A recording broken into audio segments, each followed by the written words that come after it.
let's begin by addressing the Coperaja in the room. Or rather, more fittingly given the setting of this episode, the Great Tusk in the room.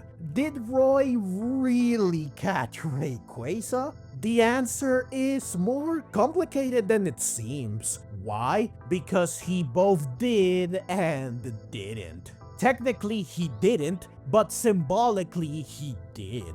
Now what do I mean by this? Well, technically, officially, he did not catch Rayquaza. Because unlike what Go and Grookey would have you believe, you cannot catch a Pokemon owned by someone else. Rayquaza belongs to Lucius. If he was gone for good, then sure, you could make the case that Rayquaza has no trainer and is thus wild, meaning it's catchable, but this is not the case. Lucius is very much alive, therefore he still owns Rayquaza and the other heroes. They are still his Pokemon, so Roy, nor anybody else for that matter, can actually catch them. It's simply not possible. If we were to say that Roy did catch Rayquaza, then we would also have to say that Liko captured all the other heroes. But this is something that no one, at least as far as I've seen, has ever stated. So if she didn't catch the other heroes, then Roy did not catch Rayquaza. These are the facts, the truth of the matter. However, like I said, Roy did catch Rayquaza symbolically, which is to say that unlike with the other heroes who all went into their Pokeballs willingly, or more specifically, they allowed themselves to be withdrawn into their Pokeballs, Rayquaza instead had its Pokeball thrown at it after it was sufficiently weakened in battle, and the Pokeball was thrown at it with the clear intention of catching it. So everything from the setup to the execution is exactly the same as actually catching a Pokemon. On top of this, Roy and the Crocalor are the ones who delivered the coup de grace that left Rayquaza open and vulnerable to be forced into its Pokeball. With everyone else out of the battle for good, they were the last ones standing, the ones that battled to the bitter end, allowing Roy to earn the right to be the one who throws the Ancient Poké Ball at Rayquaza. The Ancient Poké Ball that, as you may recall, was under his possession back when Horizons began, and I'm pretty sure he never gave it to Liko, who has Lucius's belt and all the other Ancient Pokeballs. Him having it from the start and holding onto it until now signify his desire and longing to catch Rayquaza, which of course has been his dream all along.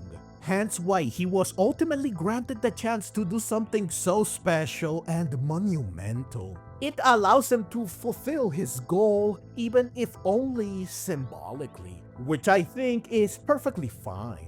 He is not denied the chance to accomplish a long-standing aspiration, like another Pokemon anime protagonist I know, without breaking the fabric of reality, which is to say without allowing him to do something that is well beyond what a protagonist of this anime can or is allowed to accomplish, judging by what has happened in the 26, almost 27 years it has existed for. I had a difficult time swallowing that Liko captured the Terapagos. Trying to have me also swallow the fact that Roy caught Rayquaza is a very tall order, and something I adamantly refuse to do, at least for now. Unfortunately though, despite my analysis and conclusions regarding the situation, which I firmly stand by the way, Horizons seemingly has other thoughts on the matter. Since Roy was very confused when Rayquaza left its Pokeball on its own, as if saying, "You quote-unquote captured me, yeah, but don't get ahead of yourself, you ain't my boss," and it refused to be withdrawn afterwards. This indicates that Roy fully believes that he actually caught Rayquaza, and thus it truly belongs to him. This is made worse by the fact that Friede acknowledges this concern and says that perhaps he just needs time to earn its trust and acceptance, suggesting that even he believes that Roy truly captured Rayquaza. It's just being stubborn because it thinks Roy is not worthy of it, which is something I agree with.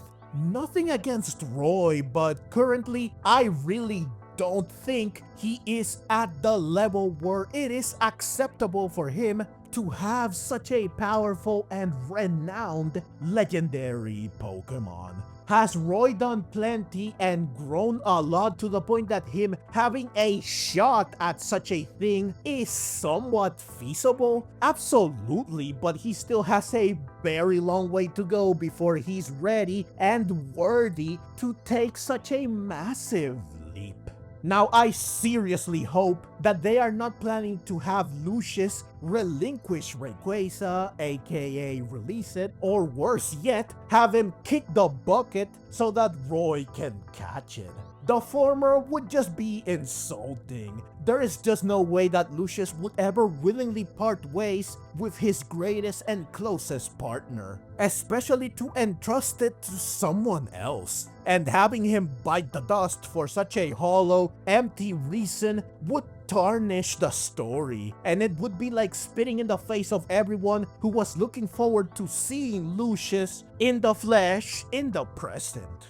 This would be so disrespectful, especially if it's done to gift Roy Rayquaza. If they really want Roy to have Rayquaza, I can only hope that they can figure out a good and convincing way to achieve it that does not leave a bad taste in my mouth.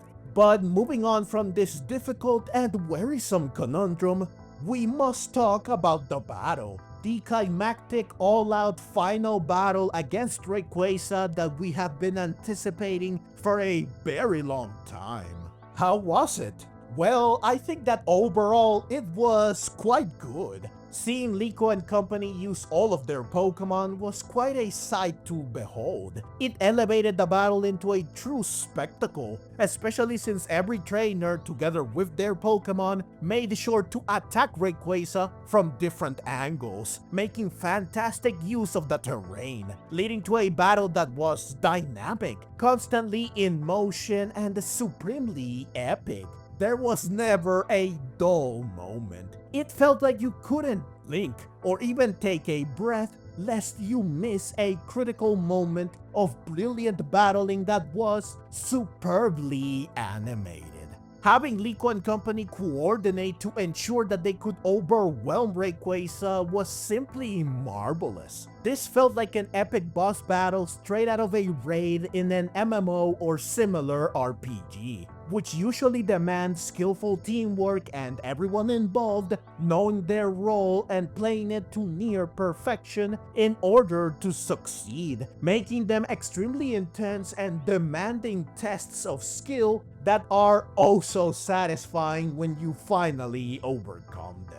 Having Friede, Cap, and Charizard be the tanks essentially, drawing and keeping Rayquaza's attention to allow everyone else to focus on dealing damage and supporting each other was just amazing, and also moments like Crocalor on Kilowattrel and Charizard torching Rayquaza at close range with dual flamethrowers, Hattrem using Confusion to surround Rayquaza with floating rocks, halting its movements while also giving Floragato footholds to use acrobatics from, Hattrem using Brutal Swing and Confusion to stop Draco Meteor, really great showing from Hattrem, Cap yeeting Rayquaza sky high, ironic yes, with Rising Bolt Tackle, Rayquaza saying, okay, my turn in response with Dragon Ascent, Kilowattrel gracing Rayquaza with Spark, and leaving Crocalor stuck on it like a magnet, at which point he delivers a close-range disarming voice, and everyone working together to corner Rayquaza against the nearby waterfall, aiming to use the water conducts electricity tactic that they used against Gouging Fire, were simply cool beyond words. Truly, this battle was a delight from start to finish. Pagogo transforming into its Terrasto form when everything seemed lost, and choosing to battle as well, allowing it and Liko to fight side by side for the first time as partners, is another highlight of the episode. While unfortunately short-lived and Pagogo didn't get to do much, seeing it reveal another one of its moves, Ancient Power, which conveniently is super effective against Rayquaza, and clash head-on with Dragon Ascent using Terra's Starstorm, which was extremely amazing, ensured that Pagogo made the most of its brief time in the battle spotlight.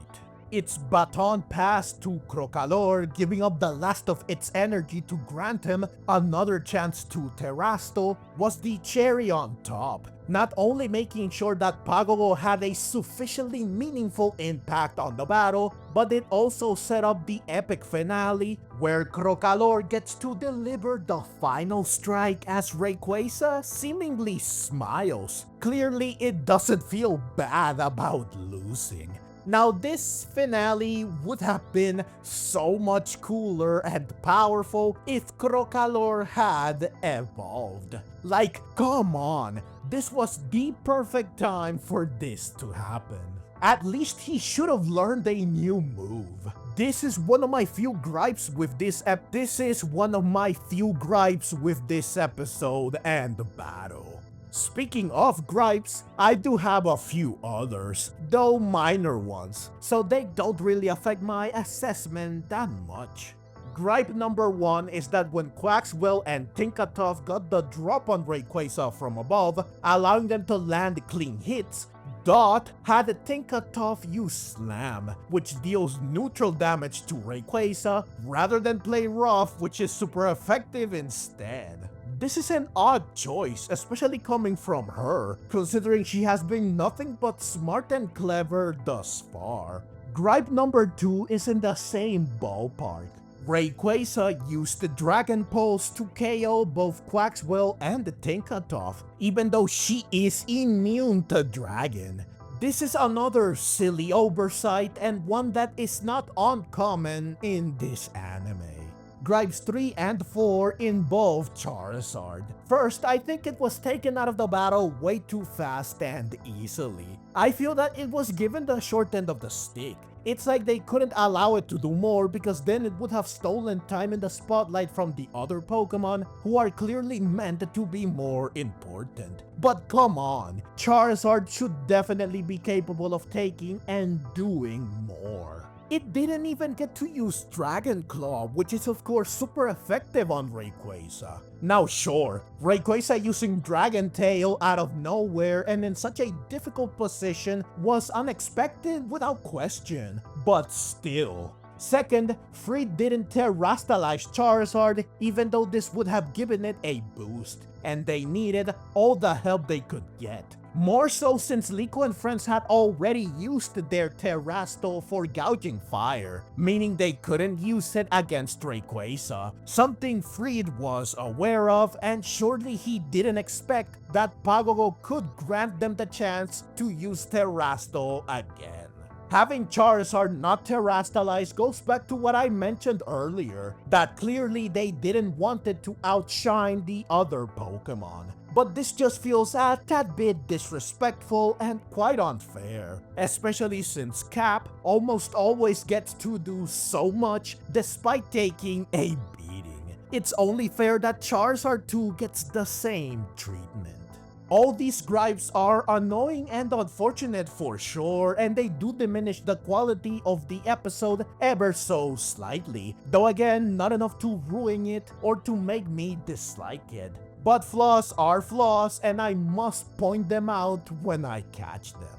On a more positive note, this episode answered an important question. From the beginning of Horizons, it was clear that being shiny is not the only special thing Rayquaza had going for it. It clearly had a crystalline look to it, like it was always terrestrialized, minus the hat of course. We always wondered why this was the case, and most of us already had our suspicions. It turns out that Pagogo's power, which Rayquaza was left with post the Laqua disaster, was to blame for this unique look. Which does beg the question of why didn't the other heroes also look like this? Why was it only Rayquaza? Perhaps it had a lot more of Pagogo's energy within it, or maybe it was just able to assimilate it better. Regardless of the reason, after being quote-unquote captured, Rayquaza returns the energy to Pagogo, who is now complete, sort of speak,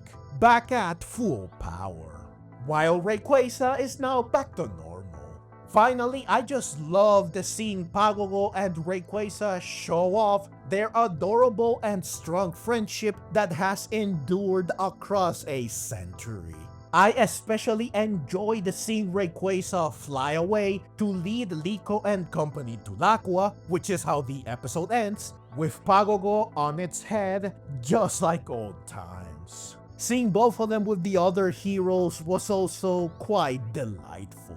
A touching reunion of old friends. Also, I just have to mention that Rayquaza deeming Hatrim a priority target due to her Draco Meteor stopping capabilities and taking her out by smacking a meteor towards her before she could try to stop them is just diabolical. 200 IQ play. So yeah, overall this episode was marvelous, wonderfully so. While Roy and Rayquaza's future does worry me a lot, there is no denying that everything else, minus the few small gripes I listed, was top notch. From the many epic moments of individual and combined brilliance to the pure sheer magnificence and scale of the epic battle, which was all beautifully animated, this episode definitely delivered the awe-inspiring climactic showdown it promised. Something that of course means that it was a thrilling and supremely exciting experience from start to finish. If you enjoyed this video and wanted to see more like it, feel free to click the links on screen. And if you'd like to support the channel and help me keep making content like this, you can find ways to do so in the description below. Your support truly means the world to me. Thank you so much for watching, and let's meet again in the next video.